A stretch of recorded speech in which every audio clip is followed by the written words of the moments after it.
Hi, everyone. Welcome to the Well Project's Leadership Exchange. I am Katie Willingham. I am a Girl Like Me blogger and community advisory board member with the Well Project. I am also the Alabama State Lead Policy Fellowship graduate and spokesperson in training for the Positive Women's Network. And I am so excited about today's conversation because I get to talk to one of my biggest Shuros in the world, Miss Naina Khanna. I'm so excited. Would you like to introduce yourself, Naina? Sure. Thank you so much for having me. And I'm so excited to be in conversation with you, Katie. I'm Naina Khanna, pronouns she or they. I'm a director and one of the founding members of Positive Women's Network USA. And for those who don't know, we are a national membership body of women, including women of trans experience, working to build power for our communities. And we are all women living with HIV. And so we're all around the country, all around the US. Yeah, I'm just very excited to be here and to be in this conversation. And also for those who don't know, I come to this work as a woman living with HIV. I was diagnosed in 2002. Wonderful. Yeah, I was so excited to do this conversation when I was first approached to do one of these leadership exchanges. And I knew who I wanted to talk to, Ms. Naina Khanna, because I have been enamored with you for ever since I met you. I met the Positive Women's Network at the Speak Up conference in 2016, and I was impressed with you before I ever met you because all of the women that I talked to were just so amazing, and you know, I think to be a leader of amazing people, you have to be pretty amazing yourself. Yeah, I was really excited about it too when you reached out. You know, Katie, I remember meeting you, and I remember you showing up at that summit, and I remember just you bringing your kind of like quiet, fierce, committed self. And I remember being like, wow, I want to know more about this person. I want to like get to know her better and see how we can collaborate more. So it's been definitely a journey. Like, I think we've known each other for a little over 4 years now, and probably, 4 of the most challenging years from like a policy and organizing perspective in many ways. So I'm just very grateful that we've been able to collaborate over the last few years. I think it's made the work for our members in Alabama, throughout the South, your leadership has made the work so much stronger, and also your role as a spokesperson and doing other things for PWN. Thank you. Well, I guess we can get into the questions I have. My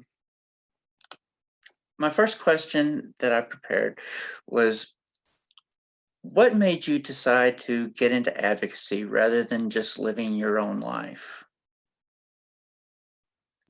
Yeah, that's a good question. I had been an activist and an organizer before I was diagnosed with HIV. I'd been working on different kinds of issues around environmental issues, kind of like unchecked capitalism. I was kind of like organizing around the WTO and other things. After 9/11, I did a lot of anti-war organizing, and also organizing around how Muslims were being portrayed, and the impact that a lot of the xenophobia and hatred that came out of the response to 9/11 was really having on brown communities. I saw it impacting my community. So I was working on a number of different issues before I got involved in HIV work. And when I first was diagnosed, I totally kept my diagnosis very quiet, very secret. I didn't really tell anyone in the beginning. I didn't even go and get my CD4 count checked or my viral load checked. I just got my diagnosis, but I was so afraid of dealing with it. I was kind of in denial.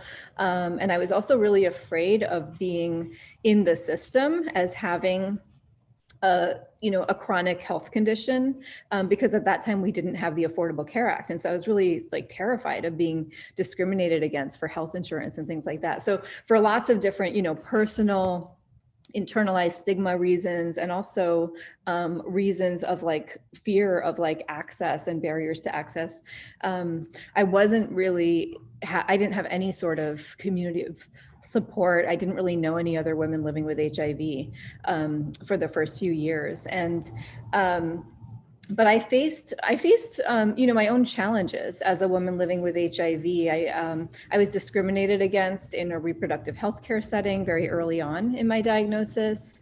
I also, when I did try to access services, which was about 2 years after I was diagnosed, I tried to get into care, and I found that the service providers were really not very focused on women.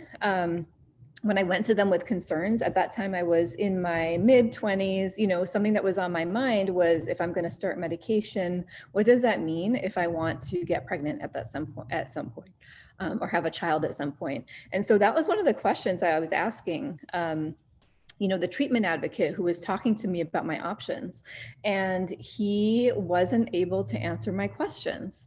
And I realized it was because most of the clients he was seeing were cisgender males. And so he wasn't equipped or prepared for the questions of a young cisgender woman of color, he just wasn't prepared to respond. And so in the beginning, I kind of thought those were just experiences I was having. But as I got involved in the HIV community a little bit more, I became a client at a women-focused HIV organization in California called World, which provides amazing peer support programs. I had a peer advocate. I started to volunteer there and get a little bit more involved in the community. And I really started to see that the issues that I had faced were very much not personal to me. They were really systemic and structural issues that women living with HIV, especially Black and Brown women, especially low-income women, especially women of trans experience, women who faced other forms of, stigma, maybe based on mental health or substance use.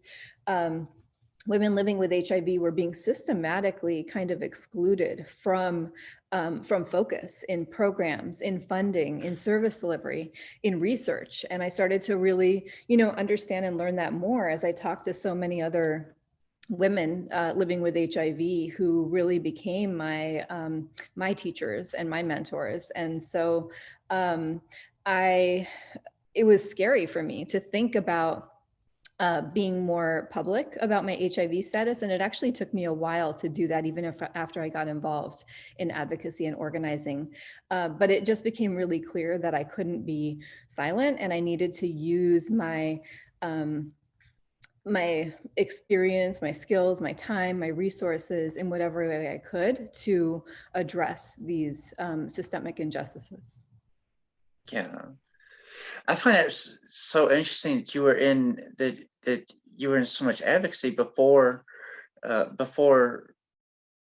PWN, or even before getting into HIV advocacy, which leads me to my next question was, please tell me about the beginnings of PWN USA and your proudest accomplishments since becoming an advocate.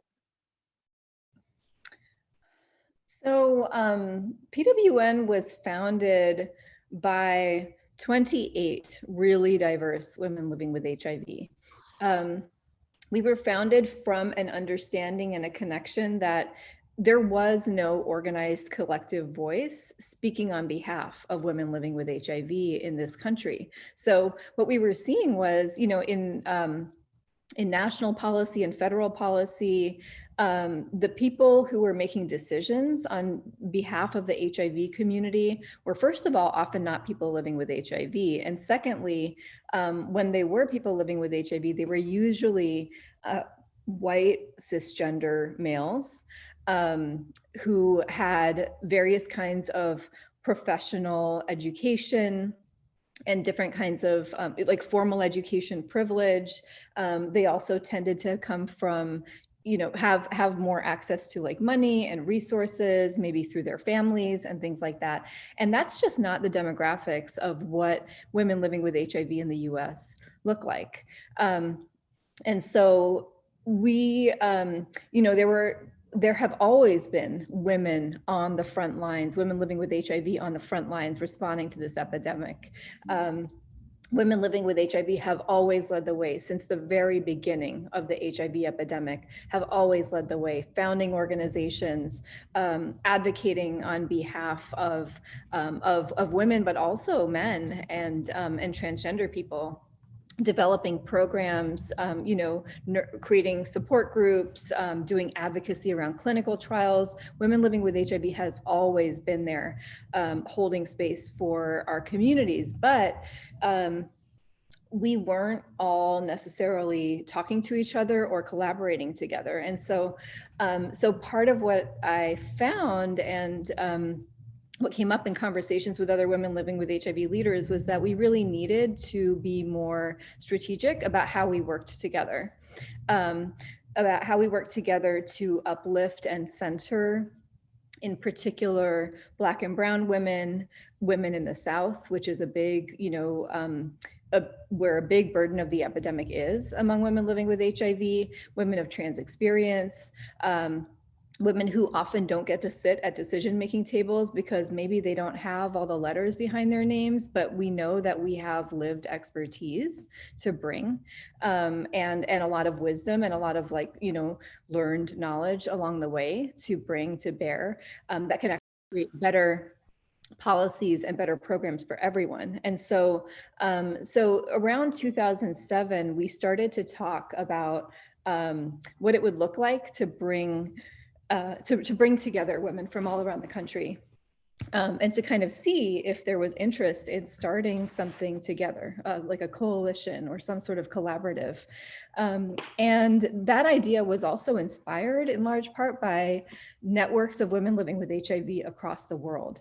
So I had the opportunity to go to a conference in Kenya and met women from Kenya, from South Africa, from India, who were all, they had started positive women's networks in their countries, or national, membership bodies of women living with HIV across the country that were really organizing as civil society groups and holding their governments accountable on the response. And so the vision for PWN was really so inspired by women like Prudence Mabele and Kusalia Parasasamy and other women who have been doing the work, for so long in other parts of the world.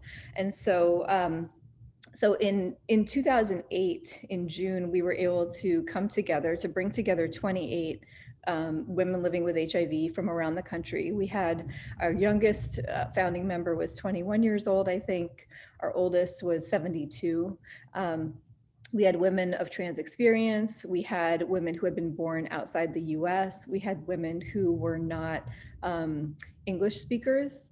So we had interpretation in Spanish as well. We had women who had other kinds of disabilities.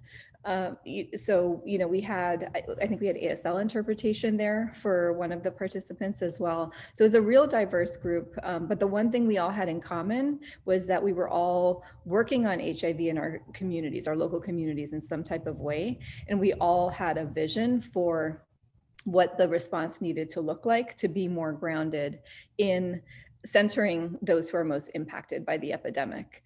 And so that's really how we started. We spent about 3 days doing a lot of really deep visioning about what our what our values were, what the principles were that needed to guide our work, what it might look like to work together. You know, it's not always easy to just form something with a bunch of people you don't know and don't have like a shared history with, right? So we took it slow in the beginning. And one of my favorite movement thinkers and writers, Adrienne Marie Brown, talks about in her work the importance of moving at the speed of trust. And so that's what we did. We moved at the speed of trust. We went slow in the beginning. But there was also a lot happening in the external environment at this time. So in 2008, you know, we were in the midst of a really big presidential election cycle. And it was a presidential election cycle where one of the main things that was happening in the HIV community was that there had been this call from HIV leaders for a national AIDS strategy to be developed. That needed to be what any candidate from any party was signing on to. That was the main ask from the HIV community, because we had for years as a country been requiring that other countries who get PEPFAR funding, the President's Emergency Plan for AIDS Relief, have their own national plans to address their HIV epidemics. But in, like, you know, typical US exceptionalism, we never had our own. So this was a demand from many HIV community leaders, was that the next president, whoever that person is, must commit to having a national HIV strategy for the United States. And so in fact, in that cycle, we were able to get commitments from all of the leading campaigns. At that time, you know, McCain was running, Obama was running, there were other candidates running. We were able to get candidates from the major, commitments from the major candidates who were running in that cycle. But even if you looked at the demographics of who was on the steering committee for the Coalition for a National AIDS Strategy, in the beginning, there were no women living with HIV on that steering committee. We weren't seen as necessary players, as powerful players that these other entities would reach out to even include. So we demanded a seat at that steering committee as a group, basically, and started to get involved in organizing. So, you know, so there was a lot of stuff moving in this external environment, and we wanted to make sure that that women's needs would be effectively represented. Needs of trans women, needs of cisgender women, needs of women from the communities most impacted by HIV in the US. Sorry, I think that was kind of a long answer, but oh, and you also asked me about accomplishments. I'm sorry. Some things you're most proud of. Things I'm most proud of. You know, I'm proud of so many things that we have done. Our members are incredibly powerful all around the country, and I'm proud that we have. I'm most proud, I think, that we have created a space where women living with HIV who may not have ever advocated before at a policy level can see themselves as advocates and can gain the skills and the tools to do things like showing up at their next, you know, clinic advisory board meeting to talk about needing childcare at the clinic, or needing a place to be able to bring their kids so that they can play while they're in appointments, or, you know, needing transportation vouchers. I'm proud of any woman living with HIV who is able to come through us and then go and provide testimony at her, you know, at her city council or her board of supervisors meeting about what the HIV response looks like, or, you know, or at the state or federal level. So more than anything, I'm proud of being part of creating this container for women living with HIV to recognize and honor our own power, and to believe that our lived experience makes us powerful and makes us experts. And that has shown up in, you know, lots of different ways. We've had different wins along the way. that I'm also really proud of. We were successful in moving the Obama administration to develop a federal interagency work group on HIV, violence against women, and gender-related health disparities that ultimately changed the National HIV/AIDS strategy to incorporate metrics around trauma and violence as they're experienced by women living with HIV, and look at that intersection that makes a huge difference in our lives. I'm very proud of that work. I'm also proud that our members rolled hard in the recent election cycle and phone banked and text banked and volunteered a lot of hours. I'm proud that we were able to also provide economic opportunities to people to be involved in that work over the 2020 election cycle. Our folks understood what was on the line. Our members helped to defeat the repeal of the Affordable Care Act 3 times. I'm really proud of the work that our members do. And I'm also proud of the type of organization that we try to be. We're always learning and growing, and we're certainly not perfect, but I'm proud that we're taking more and more steps towards trying to integrate healing justice as a part of our work, and understand and articulate clearly that healing is a necessary part of organizing, and healing is a necessary aspect of liberation of our people. And it's only from recognizing our connection to healing practice and practice and committing to live into that, which takes a lot of work, in organizations or institutions or movements when things are moving fast and the external environment is so traumatic. Often our movements and our organizations just reproduce trauma and violence inside of our environments, even when we don't mean to. And so I'm proud that we are actively looking at that and confronting it and trying to push back by the ways that we work together. And it's a process. Yes. That's awesome. Now, who is your Shiro? Why? And how have they affected your life? Oh my gosh.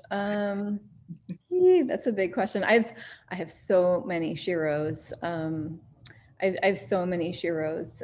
I get my inspiration from a lot of different people. I get my inspiration from you, Katie, and I get my inspiration from my mom, and I get my inspiration from women like Vanessa Johnson, who have been in the field doing the work for a long time, and my coworkers are also my Shuros, and all of our members are my Shuros. That's why we have a Shiro of the month, because we can never catch up to recognizing how amazing all of our members really are. And I learned from a lot of them. But I think somebody who's really top of my mind in this moment is Stacey Abrams. As one of my many Shuros, her strategic vision, her clarity, her ability to persevere, her commitment to understand the rules and also understand when they are not serving us and disrupt them and create new rules as necessary. I think those are all qualities that I really admire. I admire her ability to look at and play the long game. I admire her ability to be unapologetic about who she is and what she stands for, and her non-concession speech. And in her book, she talks about how compromise can be a strategic act, and it's important to know when concession is not about loss, but is about sometimes a greater vision for what is possible. And I think that that Stacey Abrams is a person who really understands power, and who has in the face of so many different types of oppression and injustice and systemic violence, has always had clarity about what is right, and how she was going to get there and what she was going to make happen. And she is a person who doesn't always need to be at the front. So by building, after her gubernatorial campaign, which she did not lose, by the way, after that, building Fair Fight Action, really reshaping the entire landscape of electoral possibility, not only for Georgia, but for several other important states, and ultimately changing the course of what is possible at the national level today. We're sitting here in this moment of the last day of an authoritarian regime presidency, where Stacey Abrams' work is literally a big part of what has gotten us to a point of possibility. So yeah, I think I'm feeling her presence a lot today.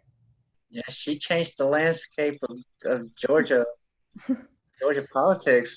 She is an amazing woman. Yeah, no doubt. I mean, can I ask you a question, Katie? Sure.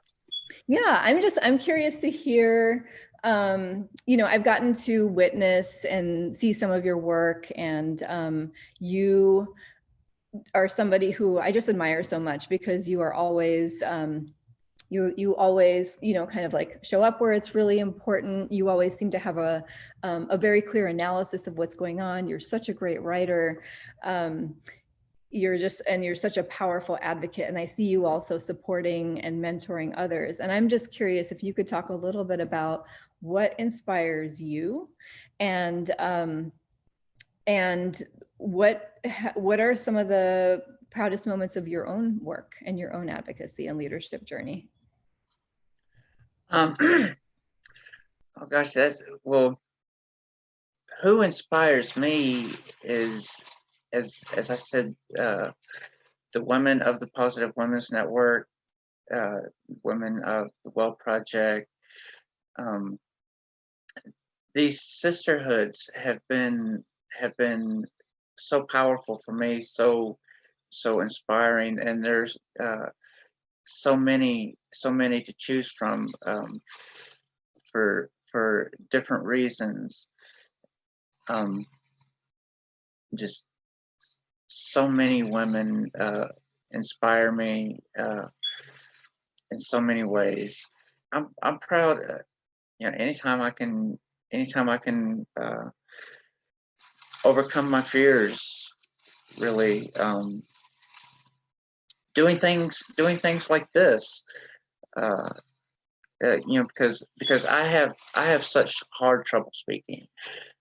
Writing is one of my strengths. I think that's one of my strengths, but speaking is not. Speaking, I have so much trouble with, and I want to do better with it. I want to learn to overcome my fears and become a better speaker. And so I take on things like this, and anytime I can speak, I'll take it on, even though it absolutely terrifies me. And because each time I do, I get just a little bit better. And so I guess that makes me proud that I can overcome those fears, and to accomplish. I know it's a process, and I've been, I got into advocacy like 4 years ago, and I know when we met, I was I was a lot shyer than I am now, a lot quieter. And I remember first time speaking to some people, I had trouble getting the words out, and so I'm gradually getting better, and seeing that process makes me proud. My my growth, however gradual, or if whatever growth I can accomplish makes me proud. Yeah, that's awesome. Thank you so much for sharing that. I really believe that a very key aspect of leadership, like as I've learned, is the willingness to be uncomfortable. You know, to like step outside of my own comfort zone. And I'm not a person who really likes speaking either, to tell you the truth. I actually hate public speaking. I hate, I hate doing interviews. I hate doing things like this, but I, Very good. I love hearing that. it's like so outside of my comfort zone. But I think that, yeah, willingness to be uncomfortable, I think, is part of the mark of leadership, because it means that we're willing to grow. And it's also about, you know, being willing to look at places where we might not be as strong, and do something anyway. Like it's easy to do things that you're always good at, you know. It's harder to show up in spaces where you're like, I don't know if I'm the best. And then I also think that a lot as women living with HIV, as, you know, as women who may be like sitting with different types of like social marginalization, whether it's based on race or gender identity, or, you know, or like formal education, or, you know, HIV status, whatever the things are. I think we often tend to move through the world with a lot of imposter syndrome that we have to overcome as well. Like, I don't know if you have that experience, but I've had a lot of times questioning myself. Am I really the right person to be here? Do I have anything to contribute? What do I have to contribute? And so I think that a lot of women living with HIV have that experience. And I think that part of what we can try to do together is to support each other and, you know, prepare each other to be in those types of spaces, and to know that that's not, you know, that's not necessarily reflective of like a lack of expertise that we have to bring to the table. Like, yes, we should be as prepared as possible, do our homework, talk to our folks. Like, you know, I lean on and consult with other people very, very much before I go into spaces. And I think that's part of the power of a network like PWN, is that we don't want any woman to just like have to go into a space on her own. Like, if you're going to be representing women living with HIV on, you know, on like what should COVID vaccine distribution for women living with HIV look like? Well, then I'm going to go talk to a bunch of women living with HIV about what they think, and make sure that I have their input. And yeah, I just think that you have so much to offer, Katie, and I'm really grateful that you have like chosen to take those risks. Thank you. That could go right into my next question. Is this next question was really important for me to ask, because sometimes, you know, sometimes we see our leaders or people we highly respect, we can think of them so highly that we feel like we can't attain that ourselves. You know, we put so much on ourselves, and a lot of us have so much self-doubt. You know, we doubt ourselves, and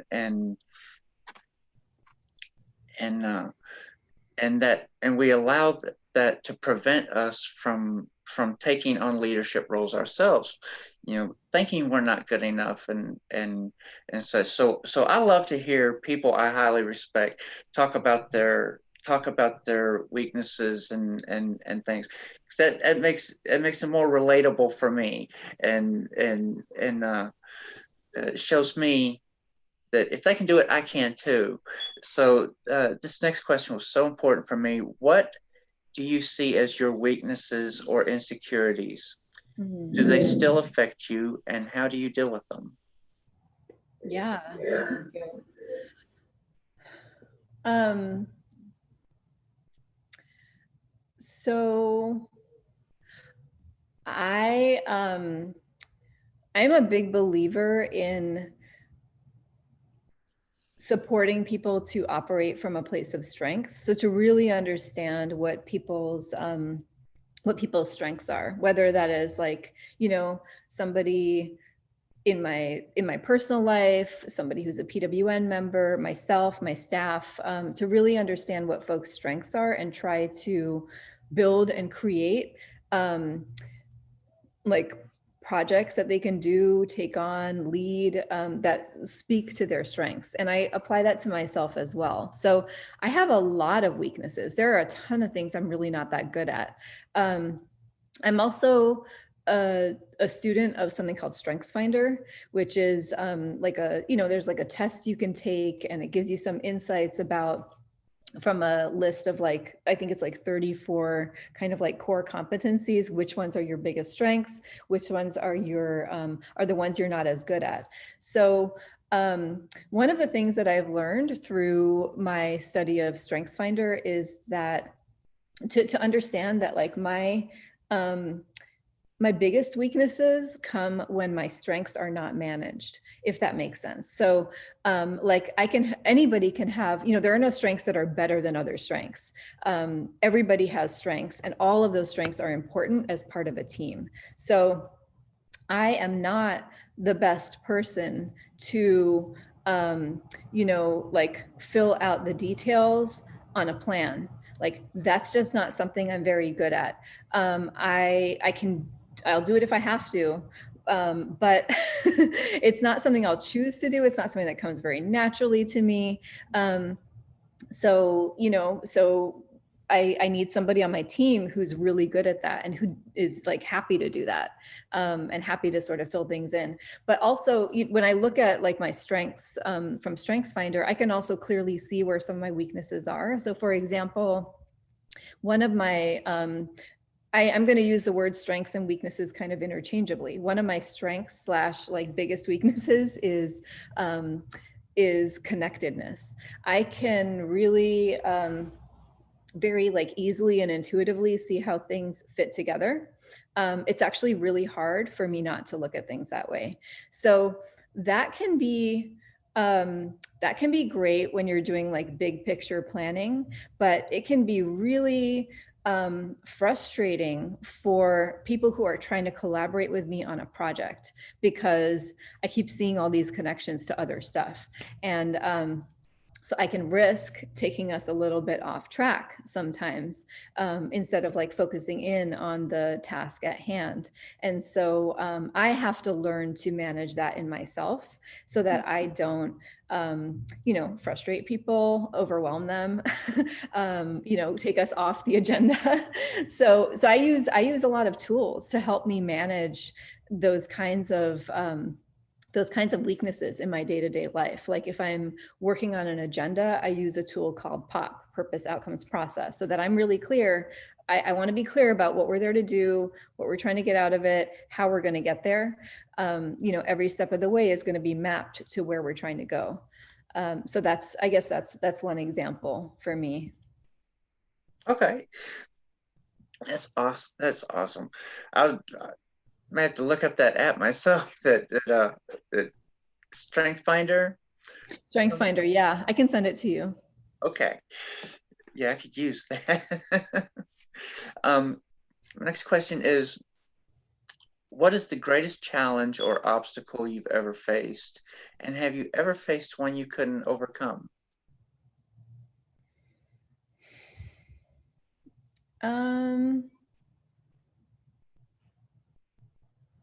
The greatest challenge or obstacle I've ever faced. I think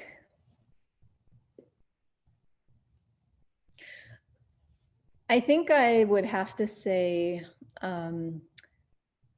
despair is probably the greatest challenge or obstacle I've ever faced. And it came up for me a lot in 2020.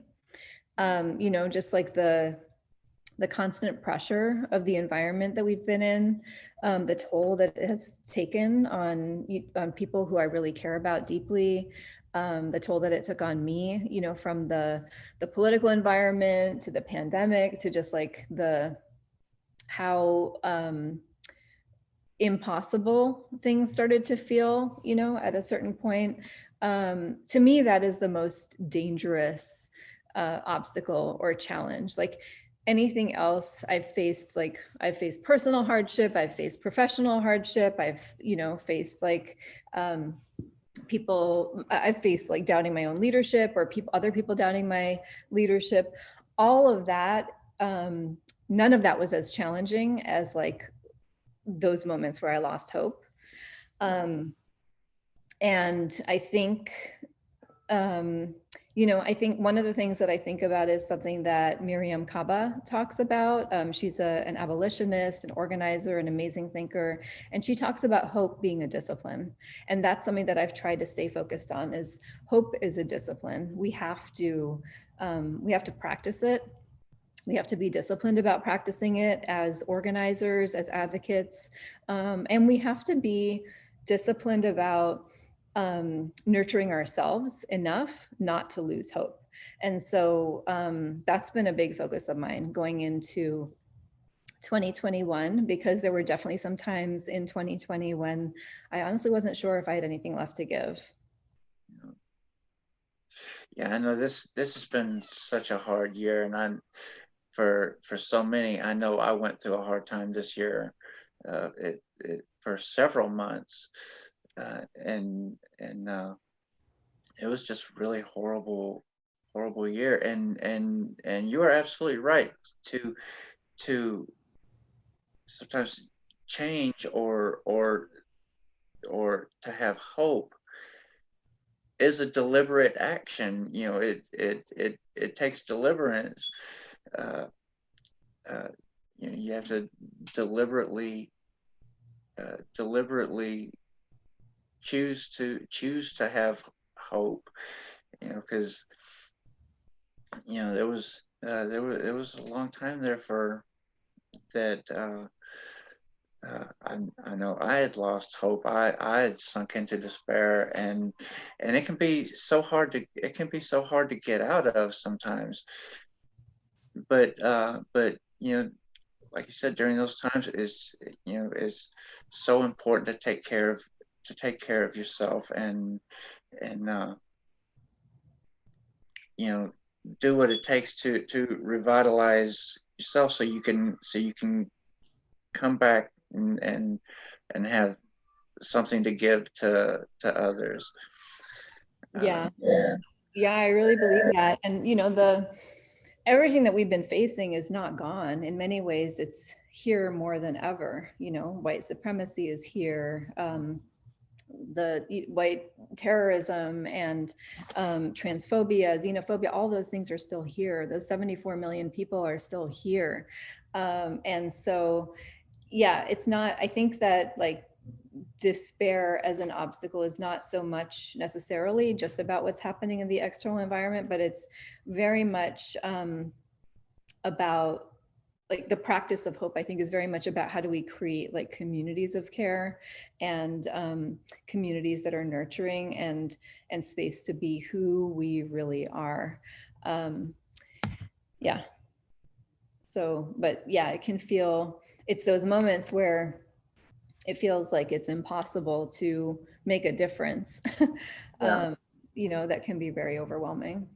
Well, in these times, you know, because so many times are hard, and in these times, what are the things that feed you and enable you to continue being the leader that you are? I think the number one thing is authentic connection and relationships. So, you know, being able to have conversations like this with you, Katie, my friends and family, having them in my life, having coworkers and colleagues and member leaders that, you know, where we can talk openly about what is going on and how hard it is. But also, you know, on a personal level, there's a lot of stuff I do. I love to cook. So cooking is a big way I take care of myself and like express my love for myself and other people. I have an amazing dog, and She is just such a source of joy in my life. And, you know, I it's love seeing amazing. your pictures of your fur baby. Yeah, she's just she's like so adventurous and playful and full of love. Like I learn a lot just by watching her. Um, and like, yeah, watching her play I'm like completely present when I'm, you know, with her. And just able to gain some perspective. And I think like spending a lot of time out in nature is really important to me also for my own self-care and connection, and, you know, like maintaining my physical health as well as my mental health. Yeah. So yeah, those are some practices that I try to incorporate regularly. Yeah, I know. I know my fur babies are my number one self-care tool. I mean, they are amazing soothers. Oh, how many do you have? I have 8 Shih Tzus. Oh, what? Oh my Yeah, goodness. I've seen some pictures, but I didn't realize you had 8. it That's wasn't amazing. planned that way. Yeah. It wasn't planned, but I've discovered I cannot breed for one. I get too attached to them and I can't Oh, keep them. oh my goodness. That is so cute. But Yeah, yeah, that must be a I big love source them to of death. joy. Yeah, I don't know what I would do without them. They are amazing soothers and have helped me through so many times. Yeah, And I feel you so much. Like when humans can just seem overwhelming and complicated and horrible, sometimes it's really they're helpful very to have and sweet. the animal spirits around. Yeah, they can simplify things and they are unconditional. You know, it doesn't matter. It doesn't matter what anyone else thinks of you. They love you no matter what. You know? Yeah, and they remind you of what's really important. Yes, yes. All right. I guess if we can fit it in, this is my last question. Um, for those watching who are thinking about leadership roles, in your opinion, what makes a great leader? Hmm. You know what I guess one thing that's funny is that it took me a long time to even be comfortable with somebody calling me a leader, to even like, you know, think of myself as a leader. Um, but one of my mentors, many years ago, Vanessa Johnson, actually said to me that she helped me understand that it's irresponsible not to understand your own power as a quote leader. Like even if I was resisting that label, if others are seeing me that way, um, it's my responsibility to be accountable for what that means, and to make choices about how to use that. And so I think my advice would be to you know, to try to be as honest with yourself as you can about yourself as a leader. I believe that everybody is a leader, and has the capacity to be a leader in various ways. Like leadership looks like lots of different things. We have this idea that it's like the person who's out in front, who's doing the interviews or doing the speaking or the training. That's not always who the leader is. That's not the only way to be a leader. Leaders are also the people who build spreadsheets and create project work plans, and who you know that it's time to like feed the group, and the people who can you know, lead a guided meditation to like ground a room and ground the energy in the room. Like there are so many different ways to lead. Art is leadership, music is leadership. So yeah, I guess my advice would be to like learn yourself, be honest with yourself. What are the gifts that you have to offer, and how can you best and most responsibly offer them, to create the vision of the just world that we are holding together. That's awesome. I love that. I love that. Well, I guess we have come to end of our conversation. This has been so much fun, so awesome talking to you. This has been the Well Project's Leadership Exchange with Naina Khanna and Katie Willingham. Please check out the rest of this Leadership Exchange series at thewellproject.org and check out the Positive Women's Network at pwn-usa.org. And thank you everyone so much for joining us. Thank you so much, Naina. Thank you so much, Katie, for everything that you do and for being who you are. And thank you so much for having me today. Thank you. And thank you to the Well Project.